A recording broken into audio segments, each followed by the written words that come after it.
Welcome back to my new video. मैं हूं कामरान और आप देख रहे हैं कामरान इन्फो।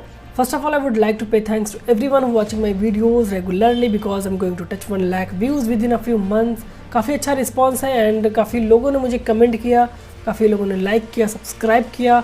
इससे मुझे काफ़ी मोटिवेशन भी मिला। मैंने वीडियो भी बनाई, वीडियो बनाता रहूँगा। कुछ वीडियो मैं कम बना पा रहा हूँ due to some reasons, but video बनाऊँगा। जितना भी एक्सपीरियंस गेन करूँगा सीए फर्म से, अकाउंटिंग की फील्ड से, अकाउंटिंग के वर्क से मैं जितना भी एक्सपीरियंस गेन करूँगा मैं ज़रूर वीडियो बना के अपलोड करूँगा। बहुत सारे लोगों ने मुझे कमेंट किया, बहुत सारे लोगों ने मुझे डीएम किया इंस्टाग्राम पे कि एक अकाउंटेंट का क्या काम होता है सीए फर्म में। अगर वो एक्सपीरियंस ले लेता है, जो भी काम होता है सब सीखने के बाद किसी मल्टीनेशनल कंपनी में जाता है, तो सारा एक्सपीरियंस, जो सारा काम उसने सीखा है, कि वो सारा काम आएगा वहाँ पे मल्टीनेशनल कंपनी में, क्या सारी चीज़ वहाँ पे करेगा या नहीं। इस तरह का डाउटफुल क्वेश्चन बहुत सारे लोगों को होता है, जो भी नए हैं, जो सीए फर्म ज्वाइन करने वाले हैं, जो ज्वाइन करना चाहते हैं, जो अकाउंटिंग की फील्ड में जॉब करना चाहते हैं, तो उनका इस तरह से डाउटफुल क्वेश्चन बहुत सारा होता है। तो इस टॉपिक पे डिस्कस करेंगे कि एक अकाउंटेंट का सीए फर्म में जो काम करता है, क्या क्या रिस्पॉन्सिबिलिटीज़ होती है, वो क्या क्या काम करता है। उसके बाद कहीं और जॉब करने जाता है किसी कंपनी में, तो वहाँ पे क्या रिस्पॉन्सिबिलिटीज़ उसकी होती है, क्या सेम होती है, डिफरेंट होती है। तो इस पर डिस्कस करेंगे। फर्स्ट टाइम अगर चैनल पे हो सब्सक्राइब कर दो, बेल आइकन प्रेस कर दो। कोई डाउट हो कमेंट करो। मेरी वीडियो बहुत सारी चैनल पे है एंड बहुत सारे कमेंट्स हैं हर वीडियो पे। मैंने हर एक कमेंट का रिप्लाई किया, आप चेकआउट कर सकते हैं। कोई भी ऐसी वीडियो नहीं है, कोई भी ऐसा कमेंट नहीं है जिसका मैंने रिप्लाई नहीं किया हो। तो अगर आपको कोई डाउट हो तो वीडियो के कमेंट सेक्शन में कमेंट करिए, इंस्टाग्राम पे डीएम करिए। कामरान इन्फो का मेरा इंस्टाग्राम है, मैं ज़रूर रिप्लाई करूँगा। And sale purchase bank statement, basic चीज़ जो होती है सीए फर्म में काम होता है, इंटरव्यू से रिलेटेड जो क्वेश्चन होता है, अकाउंटिंग रूल क्या होता है, जीएसटी क्या होती है, इन सब पे वीडियो ऑलरेडी मैं अपलोड कर दिया हूँ, चेकआउट कर सकते हैं। उनसे रिलेटेड कोई डाउट हो तो मुझे कमेंट करिएगा। वीडियो स्टार्ट करते हैं, देखते हैं कि एक अकाउंटेंट का सीए फर्म में क्या क्या काम होता है।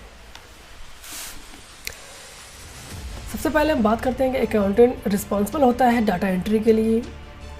डाटा एंट्री में हमारा सेल की एंट्री करनी पड़ती है, परचेज़ की एंट्री करनी पड़ती है, बैंक स्टेटमेंट की एंट्री करनी पड़ती है। ये रेगुलर का काम होता है हर एक अकाउंटेंट का जो सीए फर्म में काम करता है। सेल परचेज़ की इनवाइस की बात करें तो उसमें हमारा जीएसटी भी इंक्लूड होता है।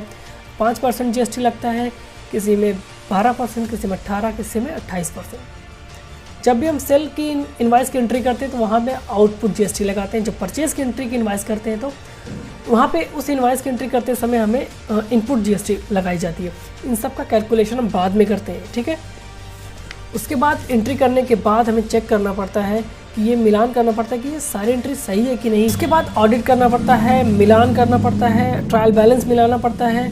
बैलेंस शीट को हम टाइम टू टाइम देखते हैं कि क्या बैलेंस शीट परफॉर्म कर रही है, बिजनेस क्या परफॉर्म कर रहा है, ठीक है। पार्टी को भी हम बताते रहते हैं, पार्टी अगर क्लाइंट अगर कोई है तो पूछता रहता है तो हम उसको डिटेल देते रहते हैं सेल परचेज बैंक स्टेटमेंट के रिलेटेड। ये हमारा काम होता है।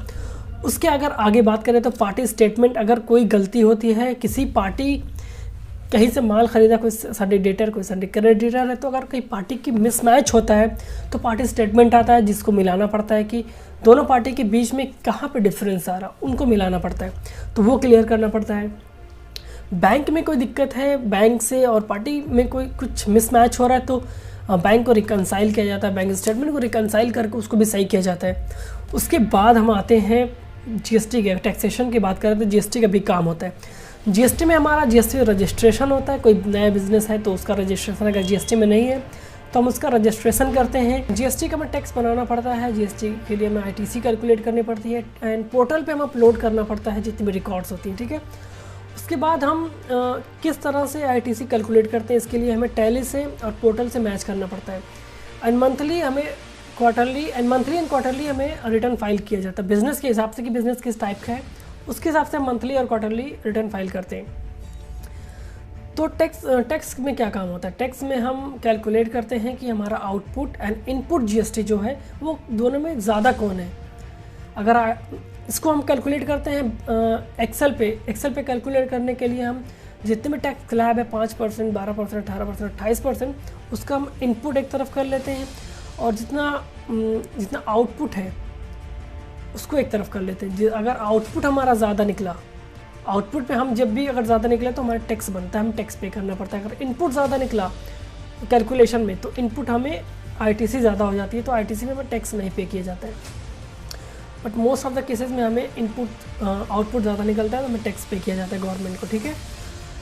आउटपुट इनपुट क्या होता है? आउटपुट का मतलब कि जब भी हम परचेज़ करते हैं जब, तो हमें इनपुट लगाया जाता है, और जब सेल करते हैं तो आउटपुट लगाया जाता है। जो सेल से हमें जो आउटपुट लगा के हमें टैक्स मिलता है वो हमें पे करना होता है गवर्नमेंट को, और जो हम परचेज़ करते टाइम जो हमने इनपुट लगाया था वो हमको आरटीसी के हिसाब से हमको वापस मिलता है। तो ये है कैलकुलेशन।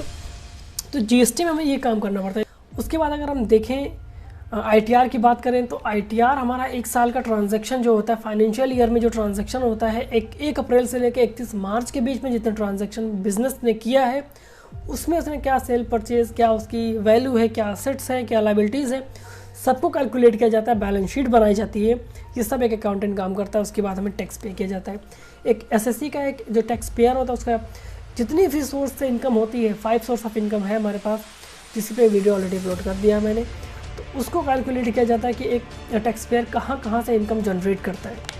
उसको कैलकुलेट करने के बाद हमको इनकम टैक्स निकाला जाता है। ये भी एक अकाउंटेंट काम करता है। तो ये सारी रोल एंड रिस्पॉन्सिबिलिटीज़ होती है वो एक अकाउंटेंट की होती है। एक सिंगल अकाउंटेंट ये सारे काम करता है। एक अकाउंटेंट का सीएफओ में इतनी सारी रिस्पॉन्सिबिलिटीज़ होती है, डाटा एंट्री से लेके sale purchase, bank statement, audit, party statement, reconcile, bank reconciliation and GST, TCS, TDS, ITC, RTR and financial statement बनाना एंड लाइबिलिटीज़, असेट्स, डिप्रिशिएशंस, ये सारे काम करता है एक अकाउंटेंट सीएफओ में। सारी चीज़ों के लिए रिस्पॉन्सिबल होता है। ठीक है, तो इतनी सारी रिस्पॉन्सिबिलिटीज़ जब वो उसके ऊपर रहती है तो हर एक तरह के काम वो करता है।